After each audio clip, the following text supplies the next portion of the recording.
Naniniwala si Pangulong Bongbong Marcos na mahalagang hakbang ang paglagda ng 2024 Department of Justice National Prosecution Service o DOJ-NPS sa pagreforma ng justice system sa Pilipinas.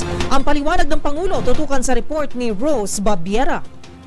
Dinaluhan ni Pangulong Bongbong Marcos ang paglagda ng 2024 Department of Justice National Prosecution Service o DOJ-NPS, Rules on Preliminary Investigation and Inquest Proceedings.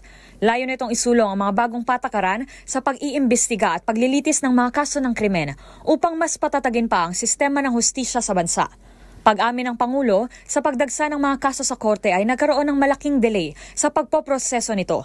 Umaasa naman si PBBM na sa mas aktibong pakikibahagi ng DOJ sa investigasyon ng mga krimen, partikular na ang mga prosecutors, ay mas matitiyak na ang mga bagong patakarang ito ay makapaghatid ng patas at angkop na proseso ng paglilitis, habang pinangangalagaan ang karapatan ng mga mamamayan, kabilang ang mga nasasakdal. With the signing of the 2024 Department of Justice National Prosecution Service or DOJ-NPS rules on preliminary investigations and inquest proceedings, we are moving towards a shared goal of a more robust and responsive legal system. Ilan lamang sa mga nakasaad sa DOJ-NPS rules ay ang pagpapahintulot ng pagsusumite ng karagdagang dokumento para sa mas komprehensibong investigasyon, mas pinabuting inquest proceedings, kabilang ng paghawak ng mga warrantless arrest.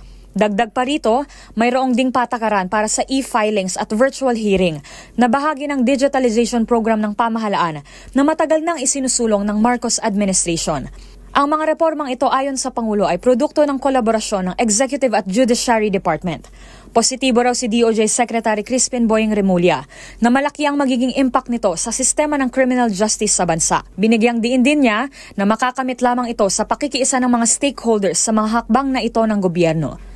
The success of this initiative requires the cooperation of all stakeholders, including prosecutors, law enforcement agents, and together we will transform our justice system to meet the challenges of today and tomorrow. Para sa MBC TV Network News, ito si Rose Babiera.